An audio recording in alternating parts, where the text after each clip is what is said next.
What is up, everybody? Welcome to DFS by the Numbers. These are my DraftKings MMA picks for UFC 269. We have Charles Oliveira going against Dustin Poirier. Looking forward to this card. We have 14 fights. We did lose one, but still should be a very, very fun card. Cannot wait to win some money. Looking to bounce back from last week. Probably one of my worst weeks of the year. It was just funny, like the week prior to that, I took down my single entry, and then last week I was like almost dead last. So yeah, definitely need to bounce back from the performance last week, and I think we can definitely do so. Liking this card quite a bit from a DraftKings perspective. But before we get started, if you guys can please leave a like, subscribe to the channel if you have not already, turn on the post notification bell. I will be going live Friday, 7 o'clock p.m. Eastern Time, and then also Saturday about 1 hour prior to the prelim. So I say we get right into it, starting with the fight doesn't go to decision lines, and we have some very, very high fight doesn't go to decision lines, a lot higher than normal. I would be shocked if any of these four went the distance. But we'll start with Wright Silva minus 450 fight doesn't go to decision. Both guys are very, very powerful. Both guys are very, very hittable. Jordan Wright has a 100% finish rate for and against, and Bruno Silva has 18 knockout wins in his career, and he has also been finished in all of his losses besides one, which was a DQ. So yeah, I think this fight is it's safe to say that this fight is going to finish inside the distance one way or another. Bruno Silva, probably one of my more favorite plays on the slate. He is very expensive at 9,400. I think he's going to go out here and probably starch Jordan Wright, but I think Jordan Wright is an interesting punt option at 6,800. I think someone's going to sleep here, and it's going to sleep in the first round. Nunes Pena minus 400 fight doesn't go to decision. Nunes is the most expensive play on the slate, 9,500, and it's probably going to be the play that I'm most exposed to. I think Nunes is going to go out here and do pretty much whatever she wants. If she wants to finish in the first round, she's going to finish in the first round. If she wants to extend it, I still think it's going to add up to be a pretty big score. Nunes probably has the biggest ceiling on the entire slate, and that's why she's 9,500. I do like Nunes quite a bit. As far as Pena, I don't think I'm going to get there too much or any at all. I think Nunes rolls here. Poirier Oliveira minus 375 fight doesn't go to decision. I think this is another fight that definitely does finish. Both guys are great finishers. Both guys have been finished. Both guys are very dangerous anywhere the fight goes. I'm going to give Poirier the striking advantage, but if this fight hits the mat, Oliveira is going to be very live for a submission. This guy's an absolute wizard on the mat. I think it's, kind of Oliveira early, but I could also see Dustin winning early. But I think if this fight does get extended, I do think that does, favor Dustin a little bit more. But yeah, this is a fight where I'm just going to be probably splitting it right down the middle. 50% Dustin, 50% Oliveira. I don't see this fight not ending up on the optimal lineup at these price tags of 8,600 for Dustin and 7,600 for Oliveira. So probably just going to split it down the middle, 50-50 there. And then Randy Costa, Tony Kelly, another fight that I do think finished inside the distance just because of the way that Randy Costa does fight. Randy Costa has never seen the third round, and you can definitely see why when you do watch his fights. He's somebody that goes after it very early in the first round, but he does not have the cardio to keep that going into the second and the third round. So I think Randy Costa is a very intriguing play at 9K, because if he does win, there's a very good chance it is in the first round. But if he does lose, that makes Tony Kelly an intriguing punt play at 7,200, because we've seen both times that Randy Costa has went into that second round. He has folded both times. So, I like Costa quite a bit here at 9K because I think he has that first round upside, but I definitely will have some Kelly just in case he can survive that first round.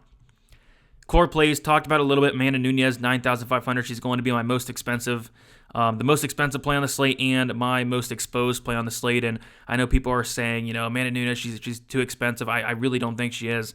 I think she could be priced up even more. I mean, look at last week. That no fight IQ Brennan Allen was 9,600, and we're getting Amanda Nunes to go at 9,500. I think she's too cheap here. So I'm gonna have a ton of Amanda Nunes. 9,500, sign me up. She's going to be my most expensive or most exposed play on the slate. And yes, she's most expensive. So I put Charles Oliveira and Dustin Poirier here on the core plays because all four of these plays here, I'm going to be 50% exposed or more. The plan is just splitting it right down the middle, 50% Poirier, 50% Oliveira. I think one of them is going to win inside the distance. I think one of them is going to be on the optimal lineup. So yeah, I'm going to have more than 50% of Nunes. I'm going to try to get up as much as possible that I can get on her. And then just 50-50 Poirier, Oliveira, and that's why they're both in the core plays.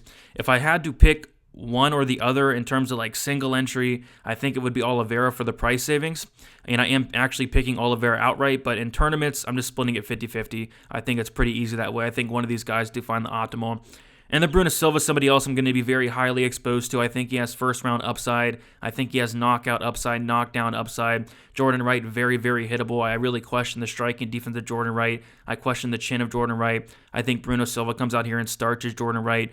And he's actually somebody that honestly is live for that 60-second bonus. I do see this fight ending very quickly. So yeah, all 4 of these fighters, they're going to be in my lineups 50% or more. GPP plays or tournament plays here. Yeah, this 9K range is just stacked. I want to get all these guys and girls, Amanda Nunes, into my lineup, and Robertson as well, into my lineup, but it's just so tough because I want to get Nunes. I want to get Silva, but I also want to get Randy Costa here at 9,000. So I'm just going to be, splitting exposure to these next couple fighters I talk about. Randy Costa, 9,000. He has first round upside, but he is first round or bust. I would not play him in cash. Definitely more of a tournament play. But yeah, Randy Costa is somebody you're going to want to look at for that first round upside. Sean O'Malley, 9,100. This is one I could see myself being a little underexposed to. I think he's going to be one of the more popular plays in the 9,000. Obviously, O'Malley is a fan favorite, but we've seen that Paiva, although he has been hurt before, Paiva is very, very tough. If O'Malley does not knock him out early, I could see O'Malley kind of busting here. But there is a good chance that he also knocks out Paiva, I think. So yeah, I mean, this is the one I'm a little bit iffy about just because the ownership is going to be somewhat high. But yeah, I think O'Malley, 9,100 is a really good spot. I think he's safe, and I think he does win this, and probably inside the distance. But if he does not win it by knockout, he's not going to go for takedowns. He's not going to get control time. So that's one I could kind of see myself being a little underweight on. Jillian Robertson, 9,300. She does kick off the card against Priscilla Cachoeira. Cachoeira did miss weight, and that's pretty frustrating because Cachoeira was already the bigger fighter by 2 inches of height, 2 inches of reach, and now she's adding on those extra pounds, and it looked to me like she didn't even try to cut the weight. So I think Priscilla's coming in here with an advantage. With that said, I still think Jillian has a really good chance to win. Cachoeira's takedown defense is atrocious. Her submission game is even worse. Getting out-grappled by blue belts and purple belts like Mazzani, Molly McCann, Luana Carolina. Jillian Robertson is a legit black belt. I think there's a great chance that she does submit Cachoeira early in the first round, but Cachoeira coming in overweight kind of gives me a little bit of pause here. I was going to be a lot higher on her, but Cachoeira is taking a little bit of advantage there with that extra weight, I think. And then Andre Muniz, 8,500. This is a fight that I do think finishes inside the distance as well. Anders Muniz. If Muniz gets it to the mat in any type of way, whether it's, a Muniz taking Anders back standing, whether it's Muniz taking Anders down, whether it's Muniz pulling guard, if this hits the mat in any type of way, I think he's very live for a submission. Anders is a brown belt in BJJ, but we've seen Muniz submit Jacare Souza. So, yeah, this is a fight where if it hits the mat, I think, it's probably over. If not, I think Anders is going to have success, but Muniz is definitely somebody you want to keep your eye on. This guy is an absolute wizard on the mat. Getting into our live dogs, Eric Anders. Yes, takedown defense is good. His cardio is good. He's going to be, the stronger fighter, I think. His takedown defense is really solid. I believe it's sitting at around, double check, 76%. If he gets taken down, there will be some problems, but maybe he can work his way back up. He's going to have a massive striking advantage here. Although Anders is low volume, Muniz very, very hittable, 45% striking defense. And Muniz has been finished 4 times, all by knockout in all of his losses. So whenever Muniz loses, it is by knockout. It would not completely shock me if Eric Anders was able to keep this on the feet and get a knockout here. But you can never be too confident in Eric Anders, but he was a dog that stuck out.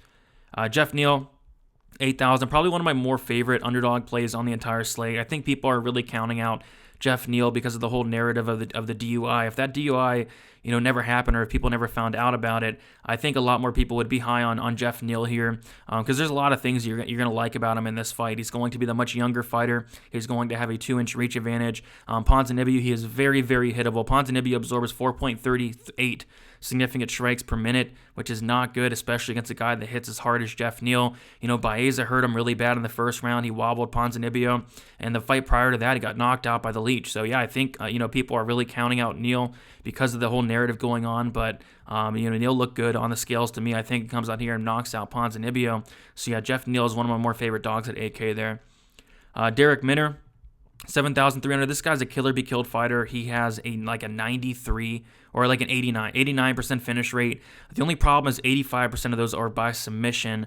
I'm not sure he's going to submit Ryan Hall. If he does, it's going to have to be like a club and sub, but Minter's a guy that you want to target his fights. Either he's going to score very well or his opponent's going to score very well also. So I'm going to have some Minter just because he is a finisher, just because he is very dangerous.